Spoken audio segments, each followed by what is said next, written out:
અને હું આ મહત્વનો મુદ્દો એટલા માટે આ સમાજ વચ્ચે સમાજના છોરું તરીકે મૂકું છું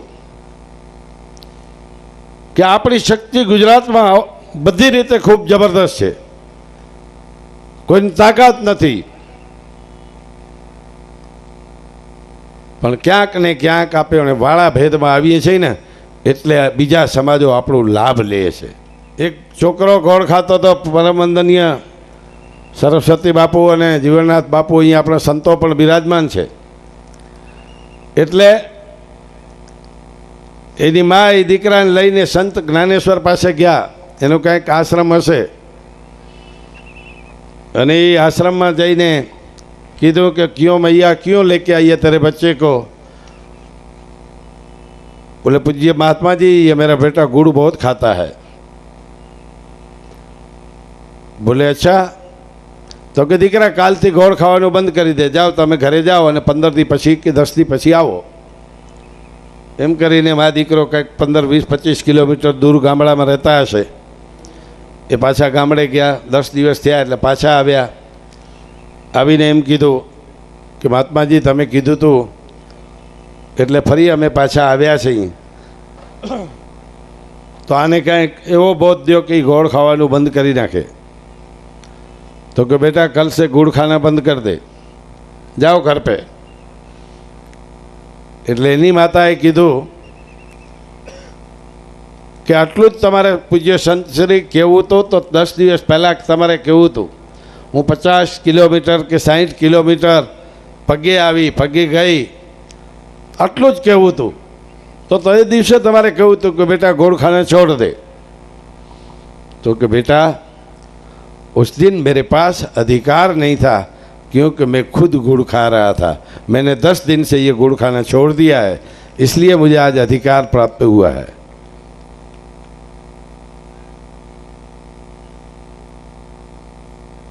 कन्या શિક્ષણ ઉપર ખૂબ ભાર દેવાની જરૂરિયાત છે અને ખૂબ જાગૃતિ પણ આવી છે. અને હંમેશા દીકરા અને દીકરીઓમાં તમે જોજો વધુમાં વધુ ટેલેન્ટ, હોશિયારી, ચિંત્યા, પારંગત અગર જો હશે તો આપણી દીકરીઓ હશે સાહેબ. એટલા માટે વધારે આપણે આગળ વધી શકીએ છીએ. કચ્છની વાત કરી એટલે મેં 2 એક્ઝામ્પલ આપ્યા. હમણાં કનારા સાહેબે કીધું આ 18મી તારીખે ઘણા બધા અહીંયા નરસિંહ હતા, અડિયા સાહેબ, ઘણા બધા મહાનુભાવો અહીંયા બેઠા છે. આ ગઈ 18મી તારીખે રૂપિયા 20 કરોડના ખર્ચે કન્યા છાત્રાલયનું 52 એકર જમીનમાં અમે ખાતમુહૂર્ત કર્યું છે. અને હું આ મહત્વનો મુદ્દો એટલા માટે આ સમાજ વચ્ચે સમાજના છોરું તરીકે મૂકું છું કે આપણી શક્તિ ગુજરાતમાં બધી રીતે ખૂબ જબરદસ્ત છે, કોઈની તાકાત નથી, પણ ક્યાંક ને ક્યાંક આપણે વાળા ભેદમાં આવીએ છીએ ને એટલે બીજા સમાજો આપણો લાભ લે છે.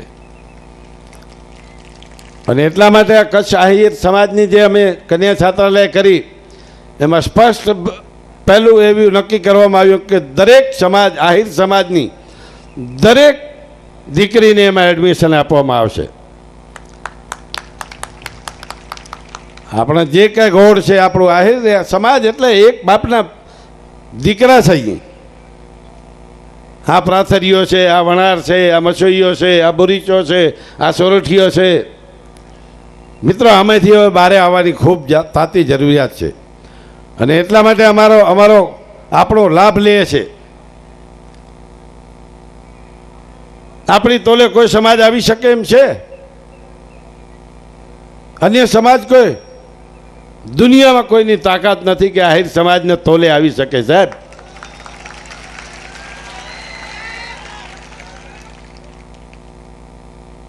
आज से 5,500 साल पहले इस पृथ्वी पर, इस जगत पर ऐसा कोई नहीं होगा कि कृष्ण को बचाने वाला उसको सृष्टि में कोई किसी को नजर में नहीं आया. लेकिन उस दिन भी इस जगत को बचाने वाले का अगर जो किसी का आसरा मिला हो ना, वो नंद बाबा के घर पे मिला था, जो अहीर थे।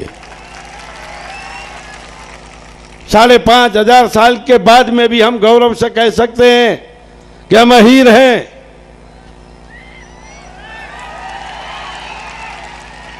आज हमने अभी एक पात्रीय नाटक भी देखा, हमारी लाडली बेटी यहाँ कर रही थी। उस टाइम पर हमने सुनकर हमारी भी आंखों में आंसू आ गए। क्या वो पल होगी अहिरानी की कि अपने सगे बेटे की आंख को निकाल कर भी इस राज के रखौपे के लिए अपने बेटे का बलिदान दिया।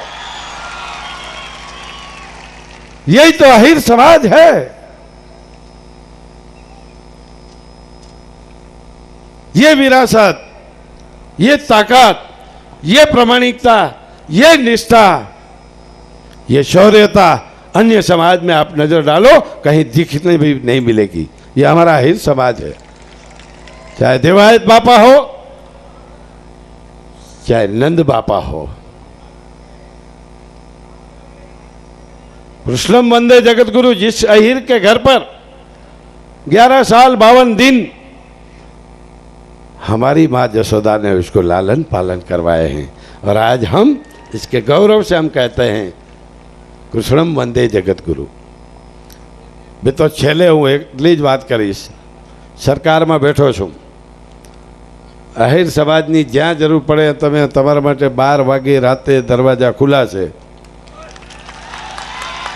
કાળિયા ઠાકોરની કૃપા છે। 2 રૂપિયા કિલો દૂધ વેચતા વેચતા અહીંયા પહોંચ્યો છું।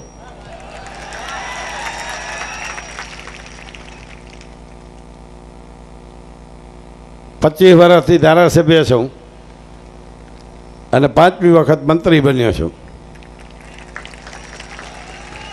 અને ખાસ કરીને હું જામનગર અને જૂનાગઢની વાત કરીશ। બુડુભાઈ, રાજસીભાઈ મારા સાથીઓ બેઠા જ છે। વધુમાં વધુ આ 7-8 વર્ષમાં અગર જો કોઈ શિક્ષણના કામમાં વાળતરિયા પરિવાર પણ અહીંયા બેઠા છે, વધુમાં વધુ અગર જો મારા ડિપાર્ટમેન્ટનો લાભ મળ્યો હોય તો જામનગર, રાજકોટ અને જૂનાગઢમાં મળ્યો છે, કારણ કે મારી ફરજનો ભાગ છે। હમણાં 2 દિવસ પહેલાં જ નાગદાનભાઈને મસુયા અહીર છાત્રાલયની મેં મંજૂરી હમણાં 2 દિવસ પહેલાં જ આપી। મિત્રો, ફરજનો ભાગ છે। કાળિયો ઠાકોર આ પલ જ્યારે તમને આપે તો સમાજ સિવાય બીજું કંઈ હોઈ પણ ન શકે। અને સમાજ માટે મને ગૌરવ એટલા માટે છે, મેં પહેલાં પણ કીધું કે સમાજની અત્યારે પ્રગતિ ઉડી અને આંખે વળગે એવી છે। સમાજની નિષ્ઠા, સમાજની પ્રામાણિકતા, આટલા વર્ષોનું આપણા વડીલોનું ભગીરથ પ્રયાસ। અને જ્યારે પણ આપણે કોઈ પણ જિલ્લામાં મિટિંગ કરીએ આહિર સમાજની, તો એમ કહીએ કે આપણા સમાજે IAS, IPS, IFS અધિકારીઓને પેદા કરવા પડશે। એવી આપણી શૈક્ષણિક સંકુલો હોય। મિત્રો, એનું પરિણામ મળવાનું શરૂ થયું છે। એટલા માટે કહું છું કે હમણાં GPSCની પરીક્ષા લેવાની, અને એમાં આહિર સમાજની 8 યુવાનો, દીકરા અને દીકરીઓ આજે ક્લાસ 1 અને 2માં પસંદ થયા છે। એ આપણને આજે પરિણામ મળવાનું શરૂ થઈ ગયું છે। હા, આપણી મહેનત। બાકી તો દુનિયામાં નિયમ જ છે કે આંબો વાવે કોક, પણ એના ફળ જે વાવનારો હોય ને એને ન મળે। આપણા જે 5, 15, 25, 50 વર્ષથી જે કાંઈ પ્રયત્ન કર્યો છે આપણા વડીલોએ, એના ફળ હવે આપણને મળે છે।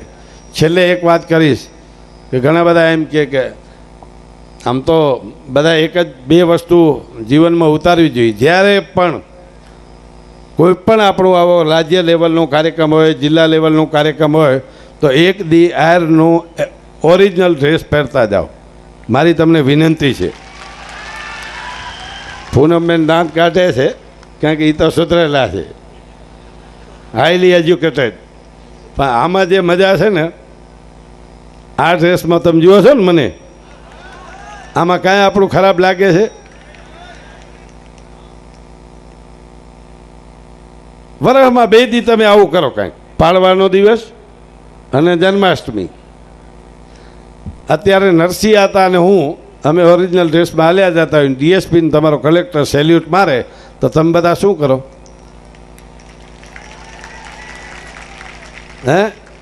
પકડનારા સાહેબ જેવા વકીલ હોય, આજે પેન્ટ શૂટ કોટ પહેરીને આવ્યા છે, એને કોઈક સેલ્યુટ મારે તો બધા સમજે, એને તો બધા મારે. આવા દેશી માણસને મારે, યારી વાત. અને છેલ્લે એ વાત કરીશું કે આહિર બધા લખાવો હવે મહેરબાની કરીને.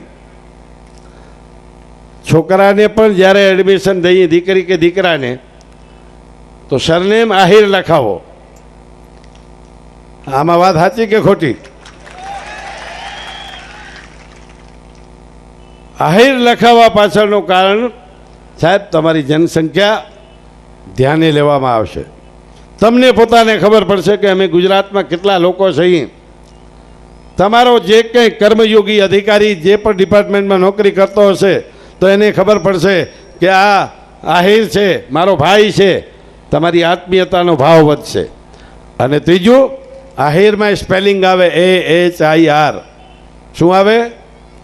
AHIR.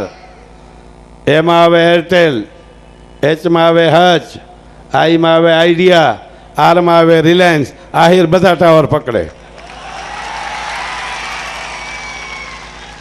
ફરી એકવાર દેવાયત બોદર બાપાની આ સમિતિ માટે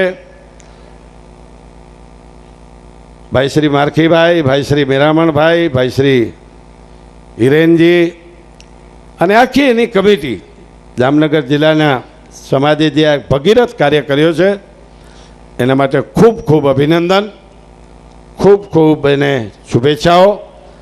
અને દર વર્ષે પણ આવો જ ભવ્ય કાર્યક્રમ થતો રહે.